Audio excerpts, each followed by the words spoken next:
Je ne peux pas être ingrat vraiment artistiquement parlant. Avant, moi, je faisais des sons. Ça ne faisait même pas semblant de décoller.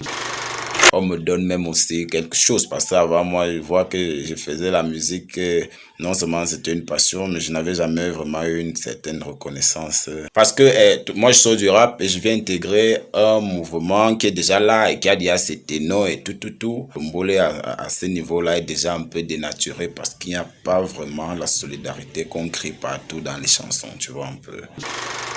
Ça n'a pas été bien vu par certains confrères. Je peux déjà quand même aller chanter quelque part. Brodat, ton heure a sonné.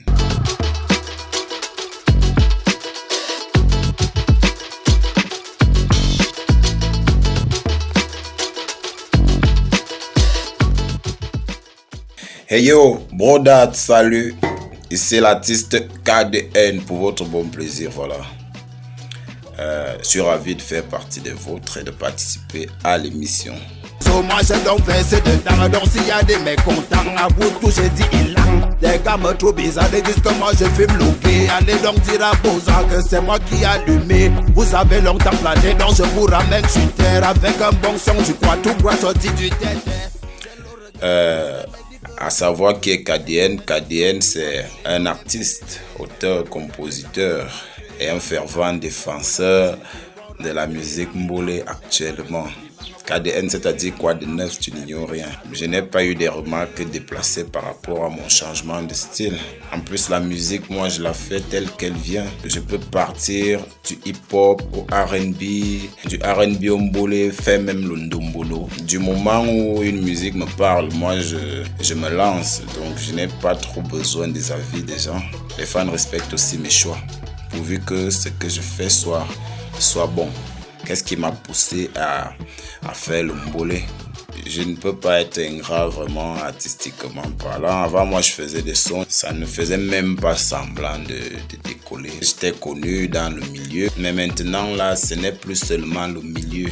Je peux passer en route et puis les gens m'appellent par mon nom, KDN. Je peux passer, quelqu'un vient faire la photo. Je peux passer, quelqu'un vient me saluer. Je peux déjà quand même aller chanter quelque part. On me donne même aussi quelque chose parce qu'avant moi je vois que je faisais la musique.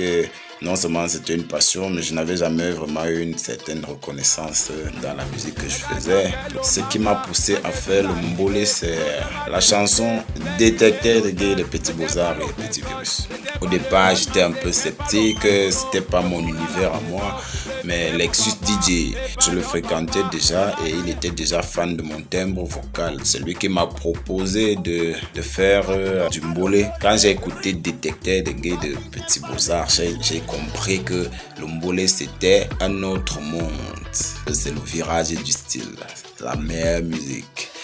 Mais ce qui m'a plu, c'est que la musique est d'abord urbaine. Donc, en tant que rappeur, à la base, j'ai trouvé dans le mbolé tout ce qu'il y avait dans du rap. Ce qui m'a plus impressionné, c'est que c'est d'abord hardcore et en plus, c'est dansant. Histoire de soutenir déjà ce mouvement qui me tient tant à cœur. C'est un peu ça, l'histoire avec le mbolé.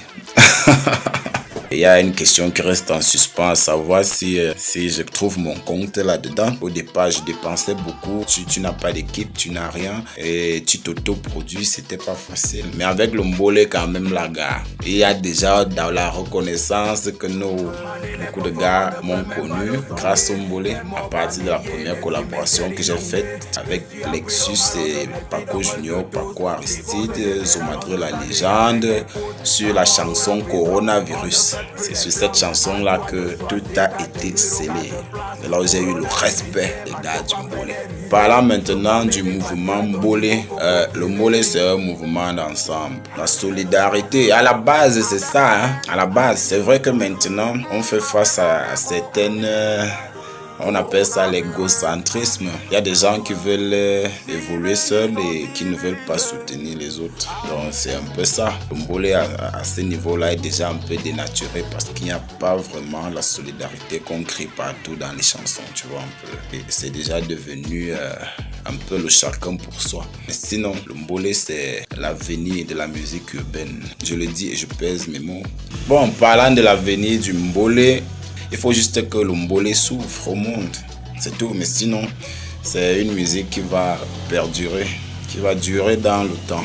Oui, parce que vous n'imaginez pas le nombre d'artistes qui naissent chaque jour. Si je dois parler avec, je vais parler de l'internationalisation. Maintenant, il faut que le mbolé soit joué un peu partout et repris partout par d'autres artistes non camerounais. Mais pour l'instant, le mbolé a la peine à se faire accepter, même par nos propres frères, même artistes aussi. Pour eux, ça demeure la musique des voyous, la musique des fumeurs, des gays et tout ça. Mais on s'est mis au travail et on voit maintenant que c'est en train de donner. Donc le mbolé, son avenir ne souffre de rien en fait. Ça va pas disparaître comme d'autres courants musicaux qu'on a eu à expérimenter. Bon, parlant du son qui m'a véritablement révélé au public, le titre Belle Menem, tu détiens mon cœur. Je dirais juste que c'est cette chanson qui a fait en sorte que je sois accepté. C'est à partir de cette chanson-là que j'ai eu le respect en fait. Et c'est à partir de là que moi j'ai eu le respect de mes collègues.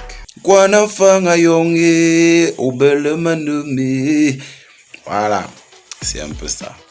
Ma relation avec les autres artistes mbolés, j'ai souvent de la peine à répondre à cette question. Je vais dire, au départ, c'était pas facile parce que moi, je sors du rap et je vais intégrer un mouvement qui est déjà là et qui a déjà ses ténors et tout. Ça n'a pas été bien vu par certains confrères. Il y a même eu des chansons où je me sentais indexé directement. Genre que tu as laissé ton style musical maintenant, tu fais déjà le mbolé. J'ai eu à avoir des petits tiraillements avec... C'est que le mbolé, c'est la rue d'abord. Et dans la rue, soit on te mange ou alors c'est toi qui manges. Il faut avoir le charisme. C'est ce truc-là qui impose le respect. Mais mon respect, je l'ai eu dans le mbolé par ma façon de chanter et de travailler. Je cause avec presque tous les artistes mbolé, mais nous ne sommes pas des amis, on est des collègues. Nous causons ensemble, on se dit bonjour, mais même sur les réseaux WhatsApp et tout ça, j'ai tous leurs numéros. Il reste des frères avec qui je peux collaborer à n'importe quel moment. Actuellement, je peux dire que la situation est calme. Mais quand ça se gâte aussi, tout le monde est au courant. Je garde de très bonnes relations avec tous, que ce soit Lexus, Petit, Boza, Petit Virus. Oui, bref, ce que moi je côtoie, c'est eux-là. Ce sont les noms que moi je cite. Avec qui j'ai déjà eu à travailler. J'ai travaillé avec presque tout le mbolé. J'ai travaillé avec Lexus DJ, Paco Aristide. Il y a Paco Junior, Zomadre la légende. Ouais. Il y avait aussi T-Mice. Japi à la prod, on a fait cette chanson, la coronavirus, ensuite on a fait le Kwata est là. Dans cette chanson, c'est moi qui prends le refrain et je fais un couplet. Ensuite, j'ai collaboré avec Beaux-Arts et même ma chanson Ton heure, au départ, elle était faite avec Lexus et Japi. Mais bon, pour des raisons personnelles, on a fait taire cette version-là. Voilà un peu, c'est de ça qu'il s'agit. Le Kwata est là. Le Kwata est là, Mbolé 237. Et si ça ne joue pas, ouais. Au niveau du soutien, dans le mbolé, mon frère. Moi, je serais cru parce que je veux que ça évolue. Donc, je peux dire qu'il y a quel Lexus qui partage mes choses avec mes autres collègues du collectif Mbolé 237. Mais d'autres ténors n'ont jamais eu à partager mon lien. Donc, je suis pas soutenu par quelqu'un. Je suis juste soutenu par la mise de la chose, Christelle et Lettres. Parce que tout ce que nous faisons, c'est avec nos fonds, c'est avec notre argent. Dans le mbolé, personne ne me soutient. Personne. Et si je dois aller en profondeur, peut-être ma chanson Élan, elle a été faite quand j'étais dans le label, donc c'était normal que le label participe au clip et à l'enregistrement. Voilà, mais le reste au niveau de la promo a été fait par moi-même. Voilà, c'est là où je voulais qu'on arrive. Tu voulais le boulot, ton heure a sonné et...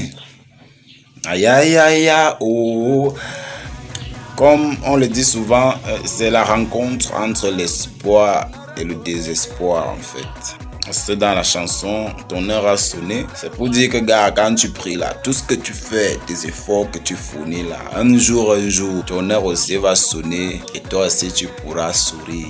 Donc, faut pas baisser la garde, continue à travailler, continue à bosser et un jour, le ciel, le Seigneur va poser sa main sur un de tes projets. Dans la chanson, je suis en collaboration avec Christelle Elettra, la mise de la chose. Elle a tout déchiré dans le son. Elle a un potentiel des plus fous dans le domaine musical actuellement. Elle est talentueuse et elle a assuré. Brodat, ton heure a sonné. La chanson a été faite chez Robert Senté.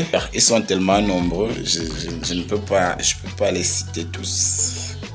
Michel Bass a joué. Le Senté a été fait par Robert lui-même. Et il y a eu Mess qui a posé la rythmique. Un djembiste. Et le clip a été réalisé par Osu, Mr. Osu Shady Picture. Au niveau de la promo, elle est digitale. On fait les télés. Le clip passe dans des chaînes de câbles et tout, un peu partout. Le son est sorti, ça fait 6 mois. Mais il est encore joué dans pas mal de chaînes. Quand la chanson est bien, on pousse. Et c'est un peu ça. La promo, c'est avec nos petits moyens parce que nous faisons dans l'autoproduction. On a eu des coups de main à gauche et à droite. Même pour la réalisation du clip, nous ne pouvons qu'être reconnaissants envers les personnes qui nous ont tenu la main dans ce projet. Comment je parviens à joindre les deux bouts? Je dirais juste que depuis 2 ans, je vis de la musique parallèlement. On a un service traiteur, on se débrouille comme on peut. Voilà, je me plains pas trop. Aïe. Le canal d'or pour moi n'est pas un truc objectif. Parce que un mouvement qui est né, qui fait des ravages, qui a réussi à s'imposer et qui a des artistes confirmés et qui a tellement de branches. Les djembistes, le répondant, et même les réalisateurs de clips. Et un mouvement comme celui-là, un rythme comme celui-là est absent dans une cérémonie comme le Canal d'Or. C'est qu'il y a un problème, c'est qu'il y a quelque chose qui ne va pas en fait. Ou alors, il faut qu'on aille remplir le Zénith avec le Mbolé pour que les gars sachent que le Mbolé a déjà pris le pouvoir. Le Mbolé, c'est le seul mouvement qui peut remplir le palais d'espoir actuellement. Bien sûr, l'engouement du départ n'y est plus alors. Qu'il n'y ait pas de catégorie Mbolé, qu'est-ce qu'on va leur donner, nous les Mboléens? C'est un peu ça la question. Qu'est-ce qui manque aux artistes pour qu'ils vivent de leur art? Il manque un ministère sérieux. Il manque du sérieux au niveau de la Sonacam. Il manque l'industrialisation. Je ne sais pas à qui profite le crime, mais les gens se plaisent à voir des artistes garder le statut de mendicité des artistes. Les artistes doivent rester mendiants. Et il faut que l'État mette les moyens pour les artistes, pour que les artistes vivent normalement. Que les droits soient normalement versés et redistribués à qui de droit. Posons-nous les vraies questions. C'était KDN pour Broda. Je suis content d'avoir répondu à vos questions. Donc, je vous dis à ciao. Très bientôt. Ciao.